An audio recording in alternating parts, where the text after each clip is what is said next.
you like to have just a little bit of distortion, maybe delay. My question is, what are the must-have guitar pedals for someone that just wants to branch out into that? Or maybe they're coming from another instrument, they've never used pedals really. What is the Yeah. must-have guitar pedals for a new guitar player? Yeah. So that, I mean, the answer to that is like, what pedals must you have? Well, it really depends. What do you like? But I can give you some general, I guess, tried and true over the years, staple pedals that, a lot of different players use. Um, I would say that if you're playing, let's just assume you're playing electric guitar because, most people don't use pedals, or at least not many people use pedals with acoustic. So let's say you're playing an electric guitar. Um, I would say probably number one most popular thing that you're going to want is not a distortion. It's actually a tuner. You always want to be in tune. So tuner is the number Hey, one thing. nice. But really, the most popular thing is a distortion pedal. So when it comes to distortion, there are different types of distortion. You can have like really mild distortion from like maybe classic rock or something like soft rock kind of thing, or you can go all the way to the extreme of something in the metal realm, metal genre. Really just depends on what kind of music you listen to. That will kind of determine what kind of distortion pedal you might want to play with. And there's tons of reviews out there, on YouTube and stuff like that. But I would first assess what is the kind of music that you like, what's the kind of music that you like to listen to, what kind of distortions did they use, and then you can go from there.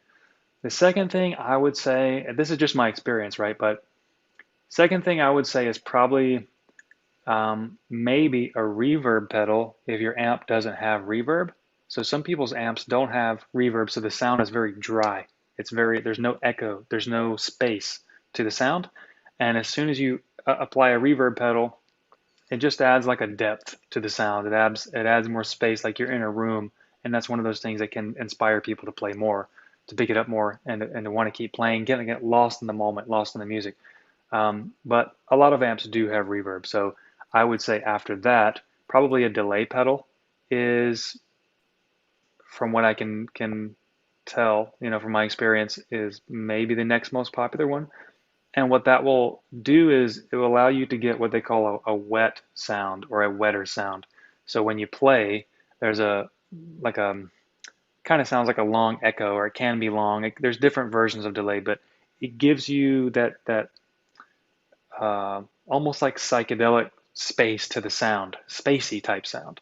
And a lot of people like that. I prefer to play with delay all the time, actually. Um, and then there's a couple of more would be a chorus pedal. I think those are a little bit less popular, but essentially what a chorus pedal does is when you play one note, it essentially makes it sound like there are multiple notes in a harmony. And so it will give you a bigger sound with each note that you play. I think chorus pedals probably aren't something that you're going to want to play a whole song with. Maybe you turn it on for one particular part of a song because it has a cool effect. But then, after that, you'd probably turn it off in the song. What else we got? I think a wah wah pedal, I mean, used to be a lot more popular than they are now, I think. But if you think about like funk music or Jimi Hendrix or Stevie Ray Vaughan with that wah wah kind of sound, that's definitely a popular pedal, depending on what you like to play. I personally have never used one. I don't really care for those, but it is what it is. I think you're either a wah wah guy or not. It seems like. I would say a last one that I can think of that's still popular is maybe a phaser, or let's say a tremolo pedal. So a tremolo, what a tremolo pedal does is actually move the volume of your sound up and down at a certain speed, so it sounds like the sound is pulsing, like wah wah wah wah, like that. I don't think that's as popular anymore, at least from what I can tell. But I would say out of those pedals, I think those would be like I know I'm forgetting a lot of stuff. There's a ton of newer pedals out there. There's a ton of crazy sounds that they have now. There's a ton of big pedal boards. Um, in fact, I have a synthesizer, guitar synthesizer, that I can play on my guitar, piano and violin and like thunder and things like that on the guitar, drums. It's really awesome. But again, that's not something that you're going to play with all the time. But those pedals that we just went through, I think would be probably the most popular, the most staple ones to kind of get started with. Yeah, nice. Yeah, but the most important is a tuner. The most important is the tuner. You like that one, huh? You don't want to play a live show and be like, hold on, you got to pull out your cell phone and see if you can Oh get man, the no, tuner app on no, your phone. That just doesn't work. But so if you're gonna play a no. live show, absolutely a tuner. But if you're at home, I guess it's a little less important if you're not playing out or something. So yeah, Hey, that's thanks awesome. so much for watching this video. We would love it if you hit the like button, leave a comment below, tell us what you thought about it, and subscribe to the channel. We're going to release really great content, some great backing tracks so you can practice your guitar skills on.